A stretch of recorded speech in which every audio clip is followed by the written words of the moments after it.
জনগণের জন্য বিএনপির ন্যায় কর্মসূচি নিয়ে কেউ যাতে বিভ্রান্তি সৃষ্টি করতে না পারে এজন্য জনগণকে সচেতন থাকার আহ্বান জানালেন প্রধানমন্ত্রী তারেক রহমান। তিনি বলেছেন, সবাই মিলে পরিশ্রম করলে দেশের উন্নতি সম্ভব।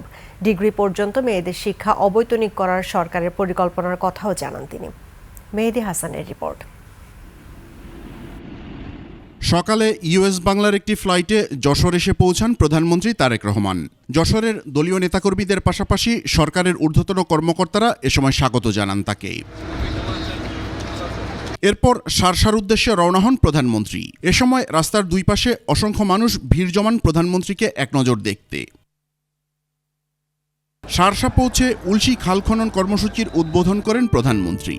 সেখানে দেয়া ভাষণে প্রধানমন্ত্রী বলেন, সরকার ফ্যামিলি কার্ড, কৃষক কার্ড, খাল খননের মতো এমন জনবান্ধব একের পর এক কর্মসূচি হাতে নিয়েছে।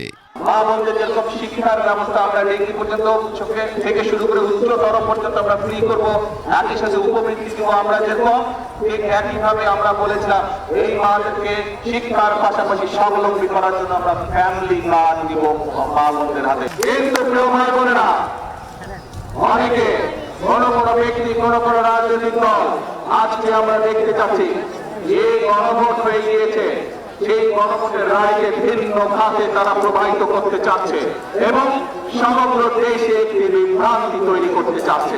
বিএনপির হাতে নেওয়া সব কর্মসূচিকে জনগণের কর্মসূচি উল্লেখ করে প্রধানমন্ত্রী বলেন, এসব কর্মসূচির বিরুদ্ধে যে কোনো ষড়যন্ত্র জনগণকেই প্রতিহত করতে হবে। যতবার বিএনপি দেশের মানুষের ভাগ্য পরিবর্তনের জন্য কর্মসূচি গ্রহণ করেছে, অতীতে আমরা দেখেছি আন্দোলনের নামে কিভাবে 173 হরতাল করা হয়েছিল। মনে আছে আপনাদের?